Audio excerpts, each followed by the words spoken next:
Hey guys, and welcome back to another video. Hope you are okay on that side of the screen. And today, 2 months later and roughly 220-240 kilometers of jogging with the TicWatch Pro 3, here we are for a complete review. Now, I will leave right over here on the time code the topics that we will cover, so if you want to skip any of them, just feel free to do it. Also, something really awesome is cdkeysales.com, which is the sponsor of this video, where we will find keys at very affordable price. Windows 10 Pro, Windows 11 Pro and Office 2021 we have checked here on the channel. There will be a link down below and also a coupon code, so if you are looking for a official budget key for your Windows machine, there we go. We did 2 videos, one of which was the unboxing in my Portuguese channel, which I will leave a link right over here in case you want to check that out. But we also did another video in English, of course, with the GPS against the Z TicWatch Pro 3 and my iPhone 11 Pro. And what I can say, and just check out that video for the proofs, is that this is the best GPS so far that I've tested. Really accurate. In terms of the watch itself, it is really interesting. In terms of design, it's just gorgeous. It is really elegant, well constructed, and it's robust and resistant. Actually, it has military grade because of its resistance, but you wouldn't say so when you look at a wrist with a watch such as this one, which looks really awesome. Actually, we can use with this kind of casual clothes, or if we use with a suit and tie, will look really awesome.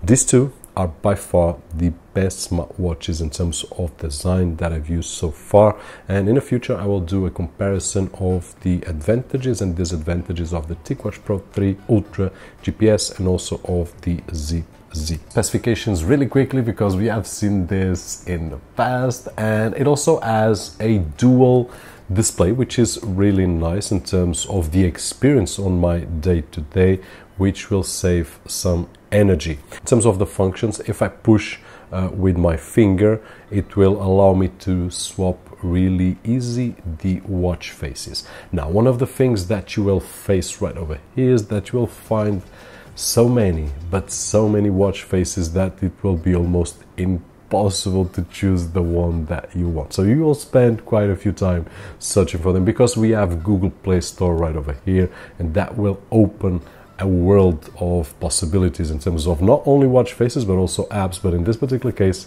watch faces. You can see some examples right over there, and then we can save quite a few on the watch. We can also change on the app, but this is probably the easiest way.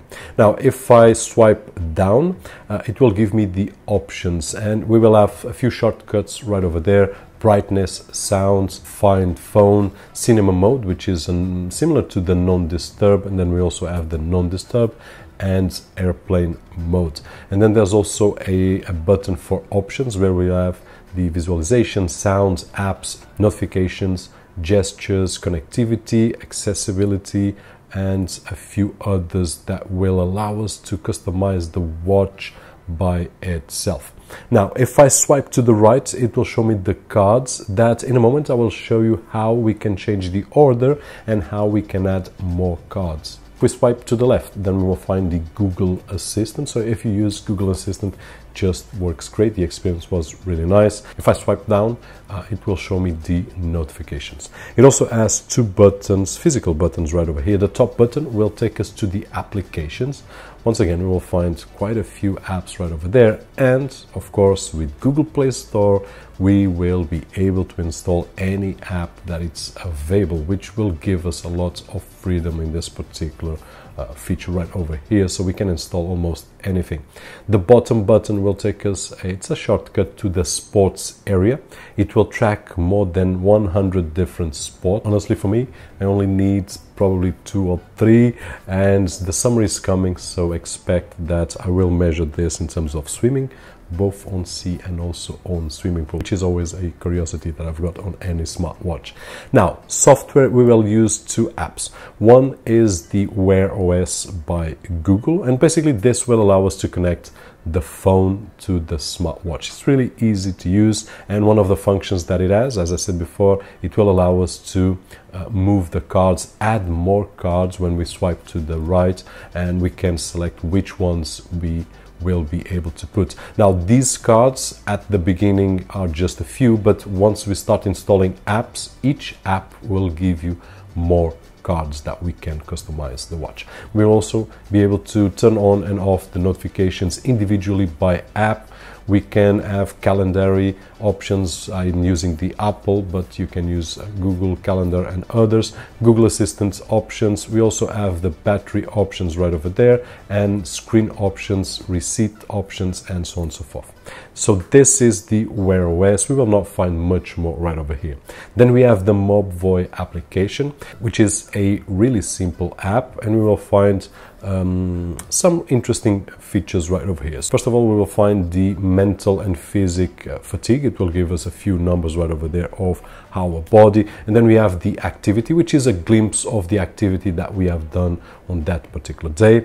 Below we'll have the exercise, and I can show you some exercises that I did on March and April, and we are already on May, but on those 2 months I was doing roughly 110-120 kilometers of jogging, which was really nice, and it was really a pleasure to use the TicWatch Pro 3 Ultra. It is just a great watch if you do sports, but I will talk a little bit more about that. Regarding the app, we will also find right over there in terms of the information that we have on each exercise, and although it is simple, although it is really easy to use, I do find a limitation right over here, especially what concerns to the map of the exercises. Now, we have seen that this has the best GPS that I've used so far, but I don't see that translated to the app. So I think that the app needs to improve a little bit. And in terms of the map itself, there should be an option that I could increase the map and see exactly the route that I did. Now, this is a weak point, but there is a really easy solution. As we have Google Play Store right over here, what I've done for the past two months or so was to install Strava, and what I've been doing is using Strava. So every exercise that I start with the default app will record the exercise on the Mobvoi app, and it will also record on Strava, but you can use other app that it's available on the Play Store. In my particular case, it's Strava that I use, so it will give me the map and it will give me all those details that I really enjoy to see. But this is the only limitation that I do see on the Mobvoi app. Sports, which is one of my favorite use cases for this kind of watch. It was, as I said, a pleasure to be using, and I will use it in the future. And I did especially jogging and biking, which is what I do on a daily basis. One of the things that I really enjoy is that it gives me a lot of information on the watch. I do have the option to hear through my earbuds the info that I'm getting from the watch, but besides that, if I look at the watch, it will give me a simple thing which is not easy to find on any smartwatch, but it's easy to implement, I think, which is the speed, the actual instantaneous speed. That is a really cool factor. And for some of you that are more specialized, you will say, hey Robert, that's an amateur thing, we usually use pace. And yes, pace is also present right over here, but the instantaneous speed is something really great. Besides that, we also have the distance, we have the pace, frequency, calories, so we will have a lot more if we scroll the watch, but great. And in terms of the accuracy, there is a full video talking about accuracy. It was better, more accurate than ZipZ, and it was a lot more accurate than my iPhone 11 Pro. So this is, at this moment, the best smartwatch in terms of GPS tracking. And if you are looking for something like that, then the TicWatch Pro 3 Ultra GPS will take care of that. Now, in terms of the treadmill, I'm really curious, and there is something that I can't answer, which is why is it so accurate? Because usually there is a mode on the ZipZ, for example, that when we finish a exercise, it will give me an option to say how many kilometers actually I did, and it will calibrate and it will learn my pace. In this particular case, the TicWatch Pro 3 Ultra GPS doesn't have that feature. But the truth is that it gets really there, and I was really curious, and I still am. Probably has some kind of calibration which is automatic, but the thing is that between the watch, between the ZipZ, the treadmill and my phone, all of them are balanced, so there is no big discrepancy. What I see is a deviation of 200 meters more or less on each exercise that I do, of 5 to 8 kilometers, which is the maximum that I do on a treadmill, because the truth is that it's a bit boring. I prefer outside. But if you want something for the treadmill, then just great. Heart rate measurement, and as you guys know, I do use a chest strap besides other watches that I use to compare and so on and so forth. And in terms of low frequencies and medium, even a bit higher than medium frequencies, it behaves really well. Where it doesn't behave really well is in higher frequencies, but this is something that I haven't seen on any other watch. If you ask me my opinion about the Zip Z or any other watch, my opinion is more or less the same. And we are talking about the good ones, not those that just guess numbers. No, talking about the good ones have this kind of behavior, which at higher frequencies, sometimes, it's not always, but sometimes they will give us values that are really too high comparing to the reality, and comparing with the chest strap, which already has a small deviation, but much smaller than any smartwatch. In terms of the lower frequencies, which is really important for our sleeping patterns and things like that, it just works great. It will track my sleep really well. And if I'm doing any kind of sports that it's not really intensive, then it will behave really well. If we are doing more intensive sports, then don't get scared if sometimes it will just say, hey, you are at 180 beats per minute, when you actually feel that you aren't, and you have other devices telling you that you aren't. So just have this in mind. In terms of battery, they state 72 hours of duration, if I'm not mistaken, but having everything active and doing sports on a daily basis, don't expect to get more than 1 day, which is what I'm doing right now. I'm getting 1 day of battery. And what I do usually is that around dinner time, I put it to charge, so it gets fully charged, and I will sleep with it. I will wake up, I will do my exercise in the morning, I will do my work and so on and so forth, and it will last without any issues whatsoever until more or less dinner time again. Now, this is the LTE version. I live in Portugal, and I wanted to test out if it was able to have implemented the 4G connectivity. And I've seen a few videos that some people are able to do it.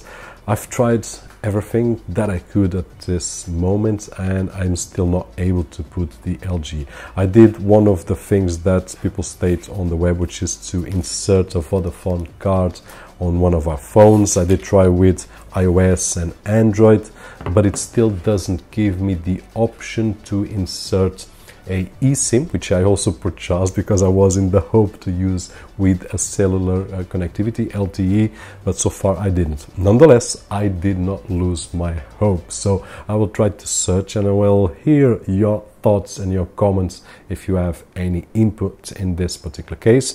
And if I do connect it to cellular, if I find a way that it's possible to do it, then I will share another video, because that would be a great improvement. Officially, TicWatch only gives this function to a few countries. Portugal is not included in those countries, so it's not a surprise, but I'm curious, so I wanted to try it out, and I do believe that there is a workaround, because if it works in other countries, probably it will work right over here. I just didn't find what's needed to do that.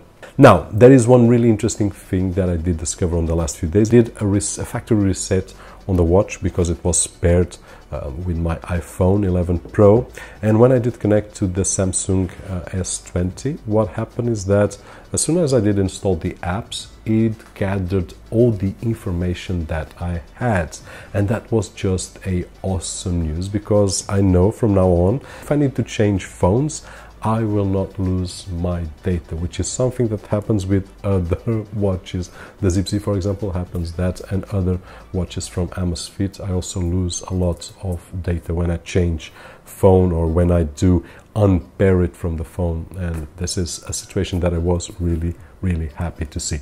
And that is it. Hope that this video was helpful in some way, and if it was, don't forget that usual thumbs up right over there, which is really appreciated on this side of the screen. My name is Roberto, and as always, I'll see you guys on the next one.